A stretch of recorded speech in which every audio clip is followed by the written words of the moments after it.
ഒക്കെ clearance sir. ഒരു ഈച്ച പോലും റോഡിലില്ല. പോസ്റ്റ് ഓഫീസ് ജംഗ്ഷൻ മുതൽ ആതിര ബാർ വരെ ക്ലീൻ. ഓവർ.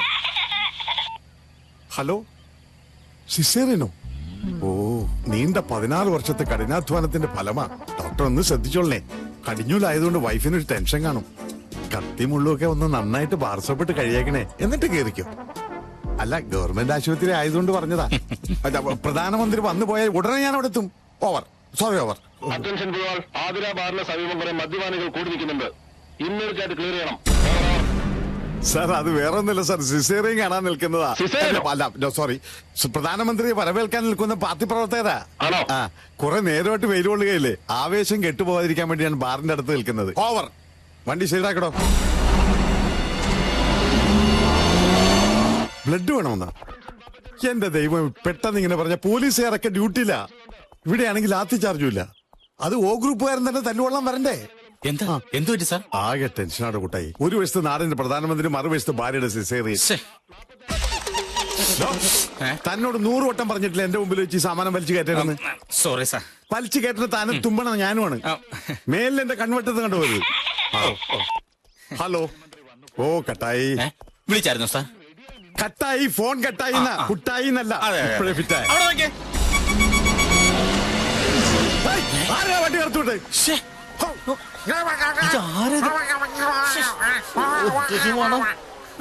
സാറാമ്മ എവിടുന്നാ സംസാരിക്കുന്നത്? സാറാമ്മയിലാണ് നിന്റെ അമ്മായിയമ്മ. ഞാൻ CI പൊതുവാളാ സംസാരിക്കുന്നത്. ആ ലോറിയിൽ നിന്ന് മണങ്കാരനെ മൂക്ക് കൊത്തിയതാണ്. നീ വേഗം ബ്ലോക്ക് ചെയ്യ്. വണ്ടിയിലേക്ക് കയറോ. Sorry sir. പ്രധാനമന്ത്രിക്ക് പ്രധാനമന്ത്രിക്ക്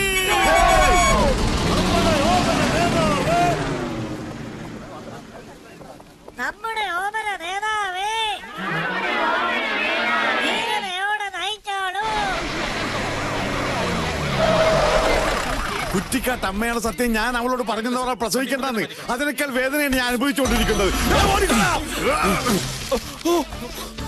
ആരാ നീ? ഞാൻ നിരപരാധിയാണ് സാർ. നിരപരാധി എഴുതടാ. അയ്യോ, ഇനിഷ്യൽ എന്താടാ? അതെന്താണ് സാർ? നിനക്ക് തന്തയില്ലേ? അയ്യോ, ഞാൻ ഒരു തെറ്റും ചെയ്തിട്ടില്ല. നിന്റെ പേരെന്താടാ? ഉണ്ണികൃഷ്ണൻ. എന്താടാ വണ്ടിയില്? ഇത് ചാണകം. നിന്റെ ചാണകത്തിന് എന്താണ് ലോകത്തില്ലാത്ത മണം? ഇത് ഒരു പ്രത്യേകതരം വാട്ടുകുളമാണ് സാർ. അല്ല, കൂട്ടുവളമാണ് സാർ. ഈ നാട് നാട്ടിച്ച് വേസ്റ്റ് കൊണ്ട് നീ ഏത് കോത്താഴത്തേക്കടാ പോകുന്നത്? കോത്താഴത്തേക്കല്ല, കോട്ടപ്പുറത്തേക്ക്. അവിടെ ആർക്ക് പുഴുങ്ങി തിന്നാൻ? അയ്യേ, ഇത് അങ്ങനെ അങ്ങ് പുഴുങ്ങി തിന്നാൻ പറ്റില്ല സാർ. നമ്മൾ നില ഉഴുതുമറിച്ച് വിത്ത് പാകി അതിങ്ങനെ ഞാറായിട്ട് വരുമ്പോ അത് പിരിച്ചു നട്ട അതിന് ചുറ്റി ഈ വളം ഇങ്ങനെ ഇട്ട് കൊടുത്താൽ നെല്ല് കൊലച്ചു വീഴും. ആ നെല്ല് പുഴുങ്ങി ഉണക്കി കുത്തി അരിയാക്കി ആ അരി വേവിച്ച് ഉരുള ഉരുട്ടി ഇങ്ങനെ ഇങ്ങനെ ഇങ്ങനെ ഇങ്ങനെ. അവന്റെ ഒരു തൊപ്പി എന്റെ കൈ ധരിക്കുന്നത്. ഈ വണ്ടിയെ പിടിച്ച് തെണ്ടിക്കരുത്. ലോറി ആരെടുക്കും? സാർ എടുക്കും. ലോറി അത് ഈ ലോറിയുടെ മുതലാളിയാ. വിളിച്ചിറക്കണ മുതലാളി, സാർ വിളിക്കുന്നു. പോയി തൂക്കിയെടുത്തിട്ട് വാടോ. നമസ്കാരം ഉണ്ടാളിയാ. പോലീസായിരുന്നു. ഞാൻ അനുസരണമുള്ളവനാണ്. സത്യം. അല്ല സാറേ, ഞാൻ പാവമാണ് സാർ. പാവമാണെന്ന് താനല്ലേ പറഞ്ഞു മുതലാളിയാണെന്ന്. അണ്ട് ഇവൻ പറയുന്നത് ഇവൻ പാവമാണെന്ന്. ഇതിപ്പോ ആര് പറഞ്ഞ വിശ്വസിക്കും? തൽക്കാലം നമുക്ക് ഇവൻ പറയുന്നത് വിശ്വസിക്കാം. ഞാൻ സത്യസന്ധന. ആരോട് ചോദിച്ചിട്ടാടാ വണ്ടി വഴി കൊണ്ടുവന്നത്? ഞാൻ അങ്ങനെ ആരോടും ചോദിക്കാറില്ല സാർ. അല്ല, ഞാൻ വളവും കൊണ്ട് കോട്ടപ്പുറത്തേക്ക് പോവായിരുന്നു. അപ്പോഴാണ് ഞാൻ ഓർത്തത് എന്റെ ക്ലാസ്മേറ്റിന്റെ കല്യാണം ഇന്നാണെന്ന്. പാലക്കാട് ടൗൺ ഹാളിൽ വെച്ച് മുഹൂർത്തത്തിന് മുമ്പ് അവിടെ എത്താൻ വേണ്ടി ഷോർട്ട് കട്ട് പിടിച്ചതാ. എടാ, ഇന്ന് റോഡ് കാലിയായി കിടന്നപ്പോഴേ ഞാൻ പറഞ്ഞതല്ലേ പോലീസുകാരുടെ ഹർത്താലാണ്. നിനക്ക് സത്യം ഉണ്ടാൻ വേണ്ടി. ഹർത്താലല്ലടാ കഴിവേറി. പിന്നെ പ്രധാനമന്ത്രി വരുന്നത് പ്രമാണിച്ച് റോഡ് ബ്ലോക്ക് ആക്കിയിരിക്കുന്നു. ഓഹോ, അപ്പൊ അതാണല്ലേ കാര്യം. എന്നാ നമുക്ക് വണ്ടി ഇവിടെ തന്നെ ഇട്ടേക്കാം. പ്രധാനമന്ത്രി കണ്ടിട്ട് പോവാ സാർ. കഴിവേറണ പോന്നെ. നീ പ്രധാനമന്ത്രി നാട്ടിച്ചേ പോവുള്ളൂ. സാർ, CI ചാണകം സ്പീക്കിംഗ്. അല്ല, ഇവിടെ ഒരു ചാണക വണ്ടി വഴിമുടക്കി നിൽക്കുകയാണ് സാർ. ചാണകത്തിന്റെ നാറ്റം ഓവറാണ് സാർ. ഓവർ. ഈ ചാണക വണ്ടി അങ്ങോട്ട് കെട്ടിയെടുക്കട്ടെ സാർ. ഓവർ.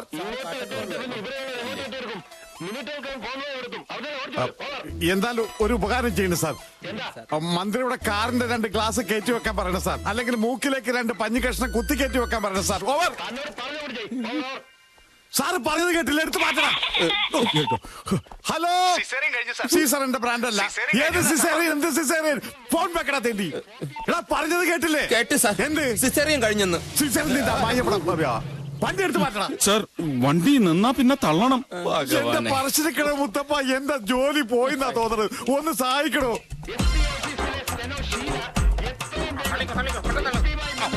വേണം. കളിക്കോ കളിക്കോ. കൈകൊണ്ട് തള്ളടാ. കയ്യിലൊരു മുറിവുണ്ട്, അത് സെറ്റിക്കാവണ്ടെന്ന് കരുതി തളിക്കോ. ഡെറ്റോള് മേടിച്ച് കുളിക്കാം.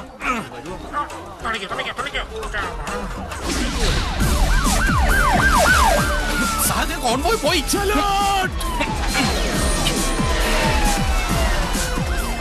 ഭാഗ്യത്തിന് നിക്കറുണ്ട്.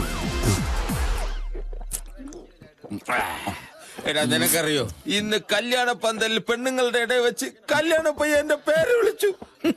എന്ത് ഐശ്വര്യമുള്ള പേര്, ഉൽപ്പലാക്ഷ പുണ്ടരീകാക്ഷ മാർക്കണ്ടേയാന്ന്. എന്റെ അച്ഛന് ഈ പേരെ കിട്ടിയോളാടെ എനിക്കിടായി. ചുമ്മാതല്ല അയാളെ നാട്ടുകാരെ വളങ്കടി മാധവാന്ന് വിളിക്കുന്നത്. എടാ, ഉൽപ്പലാഷൻ പുണ്ടരീകാഷൻ എന്നൊക്കെ പറഞ്ഞ സാക്ഷാൽ മഹാവിഷ്ണുവിന്റെ പേരാ. പിന്നെ മാർക്കണ്ഡേയൻ എന്ന് പറയുന്നത് ഏതോ വലിയ മുനിയുടെ പേരാ. എടാ, എവിടൊക്കെയോ ഭജനം ഇരുന്നിട്ടാ നീ ഉണ്ടായത്. അപ്പൊ നേർന്നു കാണും നിന്റെ അച്ഛൻ നിനക്ക് വേണ്ടി ഈ പേര്. ഇങ്ങനെ ഒരു പേരിട്ടതിലും ഭേദം ഞാൻ ജനിക്കാതിരിക്കുന്നായിരുന്നു വൃത്തി.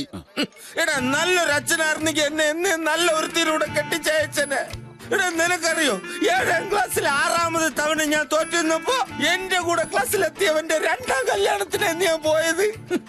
എനിക്കിങ്ങനെ വല്ല പറമ്പിൽ നിന്ന് സദ്യ കൊണ്ട് നടക്കാനുള്ള യോഗം പറഞ്ഞിട്ടുള്ളൂ. പത്രത്തില് പരസ്യം കണ്ട് അപേക്ഷിച്ചതാ അത്ര അവൻ. അമേരിക്കയിലുള്ള നഴ്സിന് വരണ ആവശ്യമുണ്ട്, ദത്ത് നിൽക്കണം, കല്യാണം കഴിഞ്ഞ് അമേരിക്കയിലേക്ക് കൊണ്ടുപോകും എന്നൊക്കെയായിരുന്നു പരസ്യം. എടാ, പോകുന്ന വഴിക്ക് ആ റാവുത്തറുടെ ആക്രിക്കടയിൽ ഒന്ന് കയറണം. പുതിയത് നോക്കി ഒരു 4-5 കിലോ പഴയ പത്രം എനിക്ക് വാങ്ങണം. ഏതെങ്കിലും ഒരു പത്രത്തിൽ ഏതെങ്കിലും ഒരു പരസ്യം എനിക്ക് വേണ്ടി കാത്തിരിക്കുന്നില്ല എന്നറിയണ്ടു. എന്റെ വീട്ടിൽ പിന്നെ പത്രം വരുത്തുന്ന ഏർപ്പാടില്ലല്ലോ. ടി വി ആണെങ്കിൽ എങ്ങനെ ഇരിക്കുന്നെന്ന് പോലും കണ്ടിട്ടില്ല. മതി, വാ, ഷാപ്പ് പൂട്ടാറായി. 190. ചേട്ടന്റെ പേരെന്താ? ശിശുപാലൻ. കണ്ട, കൽക്കരിന്ന് കുഴിച്ചെടുത്ത പോലുണ്ട്. അവന്റെ പേരോ ശിശുപാലൻ. അവന്റെ തന്തേടാ തന്ത. ഞാൻ കൈ കഴുകിയിട്ട് വണ്ടി എടുക്കാം, നീ കയറ്. എക്സ്ക്യൂസ് മീ, അനിയനിങ് വന്നേ. അനിയന്റെ പേരെന്താ? ഒറ്റ ഇടിയ വെച്ചേരും. എടാ, ഒരു മുഖം തേച്ചുണ്ടോടാ എനക്ക്? അറുമുഖം. പ്രിയപ്പെട്ട അണ്ണിക്കുട്ടിക്ക്, റാണിക്കുട്ടിക്ക്, ഇതാ ഞാൻ BA പോവാത്തത്. വൈവാഹിക പങ്ക്തിയിലെ പരസ്യം കണ്ടു. കുട്ടിക്ക് ഒരു കാലില്ലാത്തത് എനിക്കൊരു പ്രശ്നമേ അല്ല. മറ്റേ കാലുണ്ടല്ലോ. സ്ത്രീധനം എത്ര കൂടിയാലും എനിക്കൊരു പരാതിയുമില്ല. മതി, ഇതിൽ അവള് വീഴും. രാവിലെ തന്നെ കവിത എഴുതി തുടങ്ങിയോ? ഓ, പരിഹാസം മനസ്സിലായി. പുറനിറഞ്ഞു നിൽക്കുന്ന ഒരു മകന്റെ വീർപ്പ് മുട്ടലുകൾ മനസ്സിലാക്കാത്ത തള്ള തന്നെ പരിഹസിക്കണം. നീ പൊരനിറഞ്ഞു നിൽക്കുന്ന ഞങ്ങളുടെ ആരുടെയും കുറ്റം കൊണ്ടൊന്നും പിന്നെ എന്റെ കുഴപ്പം കണ്ട. ജാതകപ്രകാരം 20ാമത്തെ വയസ്സിൽ നിനക്കൊരു മംഗല്യോഗം ഉണ്ടായിരുന്നു. അന്ന് ഏതായാലും നടന്നില്ല. ഇനി 41 കഴിയണം. അതിനു മുമ്പ് നടന്ന അച്ഛന് കേടാ. നടന്നില്ലെങ്കിൽ എനിക്കാ കേട്. തള്ളയായിപ്പോ, ഇല്ലെങ്കിൽ എല്ലാം ഞാൻ ക്ലിയർ ആക്കിയെന്നെ. ഇപ്പൊ നടന്ന നിങ്ങൾക്ക് കിടന്നില്ലല്ലോ. എനിക്കെന്ത് കേട്? എന്നാൽ ഉടനെ ഒരു കല്യാണം നടത്തി ഞാൻ അയാളെ കേടാക്കി കിടത്തി കാണിച്ചു തരാം. പിന്നെ പറമ്പിൽ പണിക്കാരെത്തി. പേന മാറ്റി വെച്ച് പോയി തൂമ്പ എടുക്ക എന്റെ മോനെ. നിന്റെ ഈ പോട്ടടിയെങ്കിലും ഒന്ന് നന്നാവട്ടെ. അല്ല, അപ്പുറത്തെ തള്ളയുടെ ഹസ്ബൻഡ് മിസ്റ്റർ വളങ്കടി മാധവന്റെ ഒച്ചയൊന്നും കേൾക്കാനില്ലല്ലോ. ആ ഫ്ലാറ്റുകാരൊന്ന് ഒടുക്കത്തെ ചർച്ചയ്ക്ക് വരുമെന്ന് പറഞ്ഞു. അവരെങ്ങാനും തൂക്കിയെടുത്തോണ്ട് പോയാ? അച്ഛൻ കേക്കണ്ട. തള്ള അവിടെ വന്നിരുന്നു. ആ നാക്കൊന്ന് നീട്ടിക്കേ. നിങ്ങളുടെ വാക്യത്ത് അത്രയും നാക്കേ ഉള്ളൂ. നിങ്ങളെ കൊണ്ട് ഇങ്ങനെയെങ്കിലും ഒരു പ്രയോജനം ഉണ്ടാവട്ടെ. ഓ, സ്റ്റാമ്പിന്റെ വശം പോയി.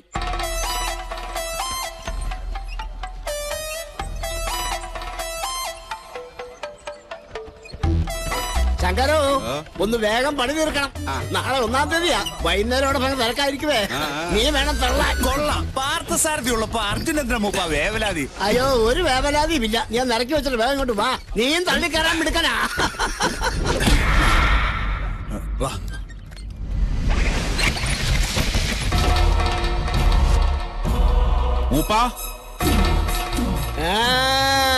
മനസ്സിലായി മോനെ. എന്നാ പിടിച്ചോ. ഹേയ് ലച്ചാ.